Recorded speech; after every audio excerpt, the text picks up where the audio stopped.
Revolução 1. Globalismo. A Revolução Globalista, de gesto econômico, setembro-outubro de 2009. Para quem quer que deseje se orientar na política de hoje, ou simplesmente compreender algo da história dos séculos passados, nada é mais urgente do que obter alguma clareza quanto ao conceito de revolução. Tanto entre a opinião pública quanto na esfera dos estudos acadêmicos, reina maior confusão a respeito, pelo simples fato de que a ideia geral de revolução é formada quase sempre na base das analogias fortuitas e do empirismo seco, em vez de buscar os fatores estruturais profundos e permanentes que definem um movimento revolucionário como uma realidade contínua e avassaladora ao longo de pelo menos 3 séculos. Só para dar um exemplo ilustre, o historiador Crane Brinton, em seu clássico The Anatomy of Revolution, busca extrair um conceito geral de revolução da comparação entre 4 grandes fatos históricos tidos nominalmente como revolucionários: as revoluções inglesa, americana, francesa e russa. O que há de comum entre esses 4 processos é que foram momentos de grande fermentação ideológica, resultando em mudanças substantivas do regime político. Bastaria isso para classificá-los uniformemente como revoluções? Só no sentido popular e impressionista da palavra. Embora não podendo, nas dimensões deste escrito, justificar todas as precauções conceptuais e metodológicas que me levaram a esta conclusão, o que tenho a observar é que as diferenças estruturais entre os 2 primeiros e os 2 últimos fenômenos estudados por Brinton são tão profundas que, apesar das suas aparências igualmente espetaculares e sangrentas, não cabe classificá-los sob o mesmo rótulo. Só se pode falar legitimamente de revolução quando uma proposta de mutação integral da sociedade vem acompanhada da exigência da concentração do poder nas mãos de um grupo dirigente como meio de realizar essa mutação. Nesse sentido, jamais houve revoluções no mundo anglo-saxônico, exceto a de Cromwell, que fracassou, e a reforma anglicana, um caso muito particular que não cabe comentar aqui. Na Inglaterra, tanto a revolta dos nobres contra o rei em 1215, quanto a Revolução Gloriosa de 1688, buscaram antes a limitação do poder central do que a sua concentração. O mesmo aconteceu na América em 1786.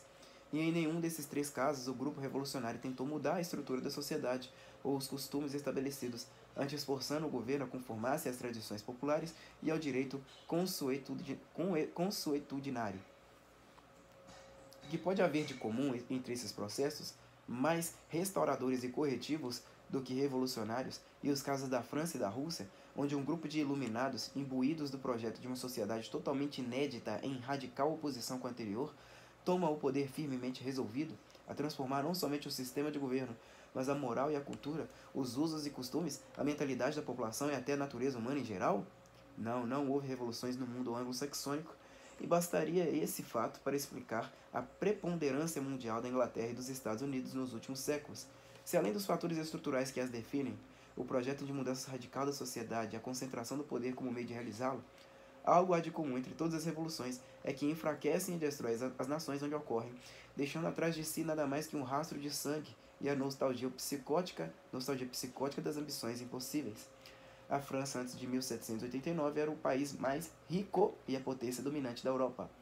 A Revolução inaugura o seu longo declínio, que hoje, com a invasão islâmica, alcança dimensões patéticas. A Rússia, após uma arremedo de crescimento imperial artificialmente possibilitado pela ajuda americana, desmantelou-se numa terra de ninguém dominada por bandidos e pela corrupção irrefreável da sociedade. A China, após realizar o prodígio de matar de fome 30 milhões de pessoas numa só década, só se salvou ao renegar os princípios revolucionários que orientavam a sua economia e entregar-se gostosamente às abomináveis delícias do livre mercado. De Cuba, de Angola, do Vietnã e da Coreia do Norte, nem digo nada. São teatros de Grand Guignol, onde a violência estatal crônica não basta para esconder a miséria indescritível.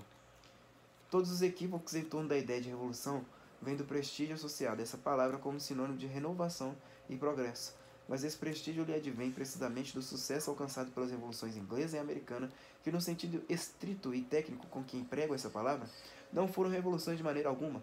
Essa mesma ilusão semântica impede o observador ingênuo, e inclusa nisso boa parte da classe acadêmica especializada, de enxergar a revolução onde ela acontece sob a camuflagem de transmutações lentas e aparentemente pacíficas, como por exemplo a implantação do governo mundial que hoje se desenrola ante os olhos cegos das massas atônitas.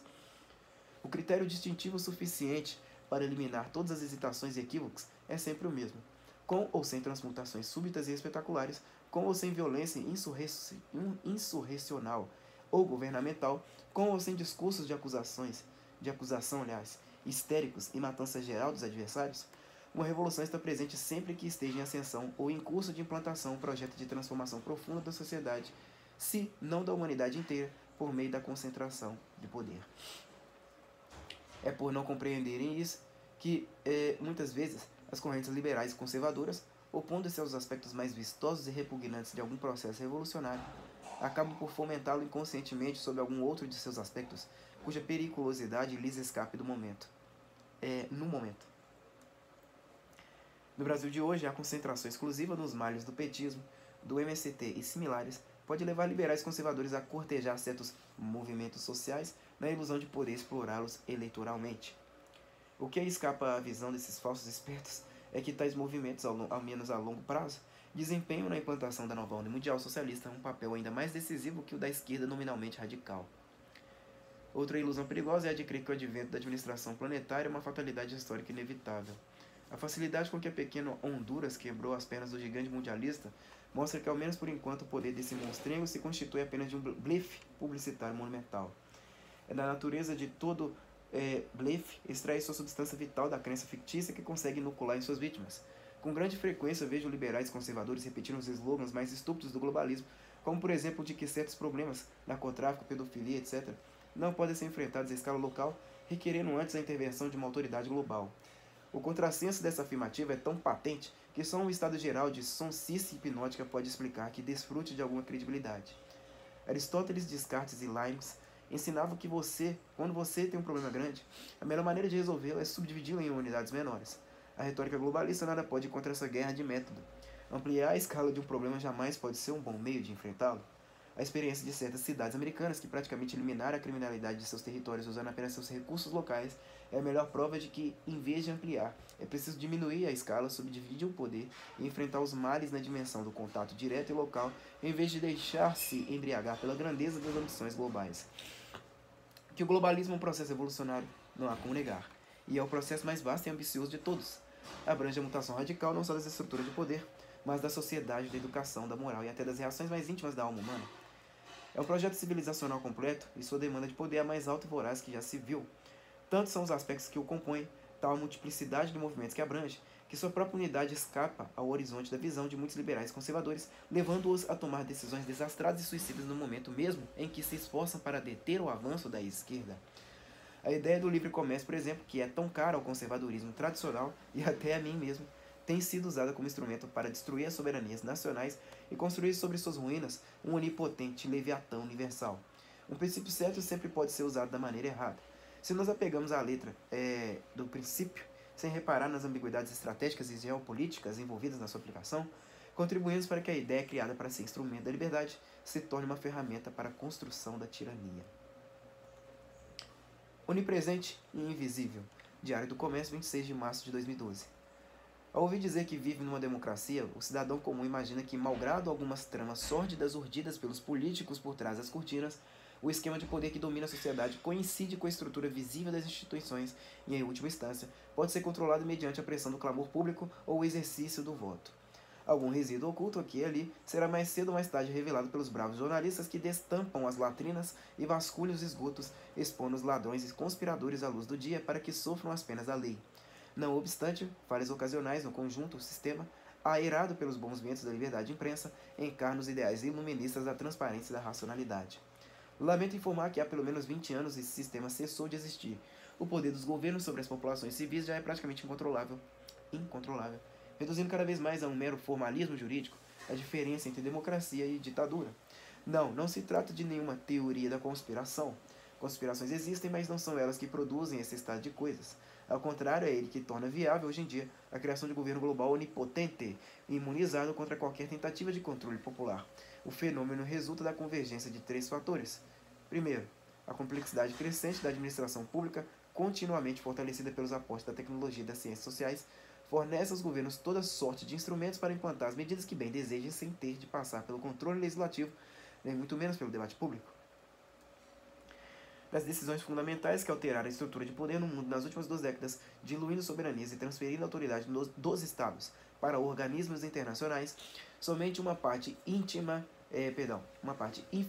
chegou a ser matéria de discussão parlamentar, e a maioria nem sequer recebeu da mídia uma cobertura proporcional à vastidão das consequências políticas que produziu. Segundo, a progressiva concentração dos meios de comunicação nas mãos de um reduzido número de grandes grupos econômicos íntimos do poder estatal, associada à tomada das redações por uma nova geração de jornalistas ideologicamente comprometidos, transformou jornais, revistas e canais de TV, de veículos de informação e debate, em agências de engenharia comportamental e controle político. A censura de notícias inconvenientes, a exclusão das opiniões divergentes, a promoção descarada dos ídolos da esquerda, a militância sistemática em favor dos objetivos propugnados pela Revolução Globalista tornaram-se quase que normas de redação cinicamente impostas por toda parte como expressão pura do jornalismo mais neutro e objetivo. Da noite para o dia, valores e critérios explosivamente revolucionários hostis aos sentimentos de quase toda a população passaram a ser apresentados como se fosse a opinião majoritária e obrigatória, o padrão supremo da normalidade. Em todo o Ocidente não há, por exemplo, um só grande jornal ou canal de TV que não trate toda a oposição às propostas gaysistas e abortistas como conduta aberrante e criminosa, dando a impressão de que os novos códigos de comportamento que se deseja implantar são consensos universais milenares, só rejeitados por fanáticos e doentes mentais. É evidente que isso não é jornalismo nenhum. É um teatro psicológico planejado para produzir mudanças comportamentais. É a engenharia da complacência da qual já falei. Terceiro, a queda da União das Repúblicas Socialistas Soviéticas deixou desorientadas e órfãs as massas militantes por toda parte, liberando um enorme potencial humano que, não sabendo viver sem uma causa social que justifique sua existência, foi facilmente remanejado para servir agora servir agora fartamente subsidiado pela elite financeira sob as novas bandeiras da Revolução Global. Foi a vitória completa do fabianismo e do gramscismo sobre as versões mais arcaicas do movimento comunista. Com velocidade impressionante, as militâncias locais foram unificadas, criando pela primeira vez na história humana a possibilidade de mobilizações de massa quase instantâneas em escala mundial, a mais formidável máquina de pressão política e intimidação psicológica que o mundo já conheceu. Sob o influxo desses três fatores, a velha democracia representativa tornou-se apenas a camuflagem jurídica e publicitária de novos esquemas de poder que a maioria dos cidadãos não compreende e que, em geral, não conhece. Graças a isso, o avanço da tirania global é hoje tão rápido, tão intenso, tão avassalador que, para simplesmente registrar a sucessão diária dos fatos que o exemplificam, seria preciso um jornal inteiro, não este pobre comentário semanal. Não se passa um dia em que se criem novas estruturas de poder, sem que criem, novas estruturas de poder, novos meios de controle social, novos instrumentos de manipulação psicológica, destinados a ter um impacto brutal, quase sempre destrutivo, não só na política e na economia, mas na vida privada e na mente de todos os seres humanos colocados sob a sua órbita. E esses fatos se desenrolam quase todos à margem da atenção pública, seja porque são produzidos por meios burocráticos discretos, contornando o debate, seja porque não chegam a ser noticiados, seja porque o são de maneira propositadamente deficiente, sumária e eufemística, de modo que somente uma fração mínima e inofensiva da população se dê conta do seu verdadeiro alcance e significado. O sonho de Antônio Gramsci, o poder onipresente e invisível, já é uma realidade em todo o mundo ocidental. Lula planetário, o Globo, 3 de janeiro de 2004. Se Homero tinha razão ao dizer que os moinhos dos deuses moem lentamente, o cérebro nacional deve ser divino, pois é a infinita lentidão com que processa as mais óbvias informações. O filósofo Raymond Abellio, que nos conhecia bem, observava que nesta parte do universo, a germinação das ideias não segue o ritmo histórico, mas o tempo geológico. Nada o ilustra melhor do que a renitente ignorância das elites brasileiras em torno da questão do governo mundial.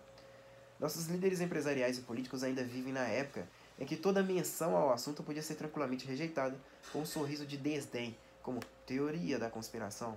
No entanto, há pelo menos 10 anos, a ONU já declarou oficialmente sua intenção de consolidar-se como administração planetária. Os problemas da humanidade já não podem ser resolvidos pelos governos nacionais. O que precisa é um governo mundial. A melhor maneira de realizá-lo é fortalecendo as Nações Unidas. A autoridade avassaladora desse projeto constitui hoje a fonte única e central de onde jorram sobre toda a população terráquea, legislações uniformes em matéria de indústria, comércio, ecologia, saúde, educação, quotas raciais, desarmamento civil, etc. A docilidade com que até nações poderosas como a Inglaterra se vergam às suas exigências embora nenhuma com o entusiástico servilismo brasileiro, deve-se em parte à natureza informal, sutil e tácita do processo que vai se implantando em doses homeopáticas delicadamente, sem assumir sua existência de conjunto, transferindo para o recinto fechado das comissões técnicas as decisões rotuladas complexas demais para a competência da opinião pública e antecipando assim o fato consumado à mera possibilidade da discussão aberta. As únicas resistências que tem encontrado vêm dos Estados Unidos e de Israel. Mas os Estados Unidos permanecem num constante vai-vem entre o desejo de afirmar sua independência contra as pretensões do globalismo e a tentação de tomar as rédeas do processo para conduzi-lo a seu modo.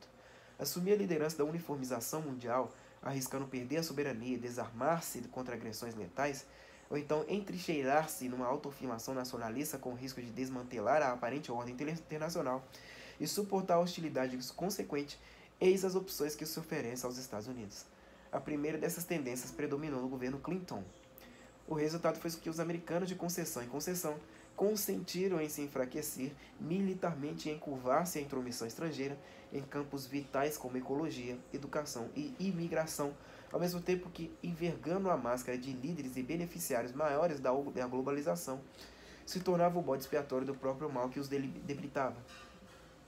Com o governo Bush, a orientação girou 180 graus. A virada veio em 2001 com a rejeição do protocolo de Kyoto e a decisão de reagir ao 11 de setembro com o beneplácito da ONU, sem o beneplácito da ONU. O projeto do governo mundial é originariamente comunista e os grupos econômicos ocidentais que se deixaram seduzir pela ideia, esperando tirar proveito dela, sempre acabaram financiando movimentos comunistas ao mesmo tempo que expandiam globalmente seus próprios negócios. As fundações Ford e Rockefeller são os exemplos mais notórios. Nesses, como em outros casos, a contradição entre o interesse econômico envolvido e as ambições políticas de longo prazo é a origem de inumeráveis ambiguidades que desorientam o observador, e se ele é preguiçoso, o induzem a não pensar mais no assunto. Uma coisa é certa, nos anos 70 e 80 a globalização parecia favorecer os Estados Unidos, mas na década seguinte ela tomou rumo bem claro de uma articulação mundial anti-americana e por tabela anti-israelense. A eleição de George W. Bush e a política de afirmação nacional que tem seguido são as respostas lógicas a essa nova situação. Como que isso afeta o Brasil? O senhor Luiz Inácio Lula Arap da Silva foi posto no poder com o apoio da rede global de partidos e organizações tecida em torno da ONU. Essa rede constitui o núcleo do governo mundial em avançada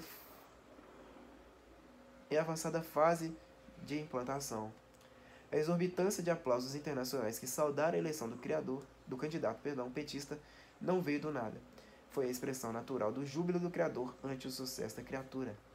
Se a própria escolha do Brasil como sede do Fórum Social Mundial, poucos meses antes das eleições, já não fosse prova suficiente da articulação planetária montada para esse fim, bastaria como confirmação post facto a pressa obscena com que a rede se mobilizou para tentar dar ao cidadão um prêmio Nobel pelo fome zero, antes que uma só colherada de feijão estatal chegasse à boca de algum faminto. O primeiro Nobel a crédito da história não chegou a ser conferido, mas é revelador. Nesse quadro, a mobilização contra o Império Americano é hoje apenas uma vasta operação diversionista para camuflar a implantação do verdadeiro Império e para colocar a serviço dele as veleidades nacionalistas de povos pouco esclarecidos, mais propensos a esbofetear espantalhos convencionais do que a identificar e enfrentar as verdadeiras fontes das limitações que os oprimem, lutando contra a mera possibilidade teórica de um domínio mundial americano, lutando contra a mera possibilidade teórica de um domínio mundial americano, as nações de cretinos tudo cedem ante uma ditadura global já praticamente vitoriosa no presente. Quem foi que inventou o Brasil? 0h, 11 de junho de 2006. Se todos os meios de produção são estatizados, não há mercado. Sem mercado, os produtos não têm preço. Sem preço, não se pode fazer cálculo de preço. Sem cálculo de preço, não há planejamento econômico. E sem planejamento econômico, não há economia estatizada. Você acha que foi o próprio Ludwig von Mises que falou, né? Comunismo é apenas uma construção hipotética destituída de materialidade, em nome sem coisa nenhuma dentro, um formalismo universal abstrato, que não escapa ilesa na navalha de Ockham, OCCAM. Não existiu nem existirá jamais uma economia comunista, apenas uma economia capitalista camuflada ou pervertida, boa somente para sustentar uma gangue de sanguessugas politicamente lindinhos. Desde que Ludwig von Mises explicou essas obviedades em 1922, muitas consequências seguiram.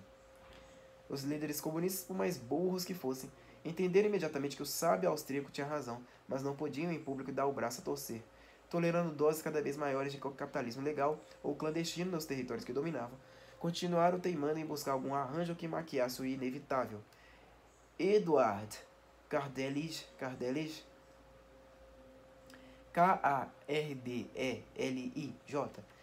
ministro da Economia da Iugoslávia, chegou mesmo a imaginar que seria possível uma comissão de planejadores iluminados determinar um a um, por decreto, os preços de milhões de artigos, desde aviões supersônicos até agulhas de costura. A ideia jamais foi levada à prática porque se assemelhava demasiado ao método português de matar baratas jogando uma bolinha de naftalina em cada uma. Os soviéticos permitiram que o capitalismo oficialmente banido continuasse prosperando na sombra e respondesse por quase 50% da economia da União Soviética. Daí um enxame de milionários que emergiram da toca da noite para o dia, quando da queda do Estado Soviético. Eles jamais teriam podido existir num regime de proibição efetiva da propriedade privada. Alguns grandes capitalistas ocidentais tiraram da demonstração de von Mises algumas conclusões mais agradáveis para eles próprios. Se a economia comunista era impossível, todos os esforços destinados nominalmente a criá-la acabariam gerando alguma outra coisa.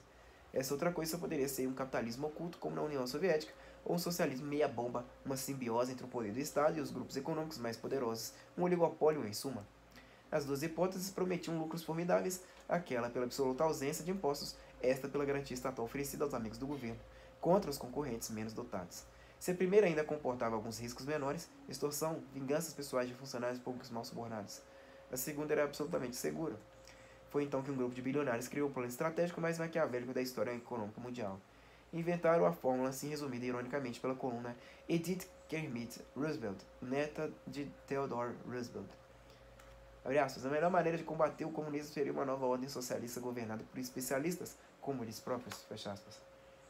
Essa ideia espalhou-se como fogo entre os membros do CFR, Council of Foreign Relations, o poderoso think tank nova-iorquino. A política adotada desde então por todos os governos americanos, exceto Reagan, para acontecer o mundo, na base de combater a extrema-esquerda, mediante o apoio dado à esquerda moderada, foi criada diretamente pelo CFR. O esquema era infalível. Se os moderados vencessem a parada, estaria instaurado o monopolismo. Se os comunistas subissem ao poder, entraria automaticamente em ação o plano B, o capitalismo clandestino. A extrema-esquerda, apresentada como o inimigo, não era na verdade o alvo avisado. Era apenas a mão esquerda do plano. O verdadeiro alvo era o livre mercado, que deveria perecer, sob o duplo ataque de seus inimigos e de seus defensores, os quais, usando o espantalho da Revolução Comunista, o induziam a fazer concessões cada vez maiores ao socialismo alegadamente profilático da esquerda boazinha.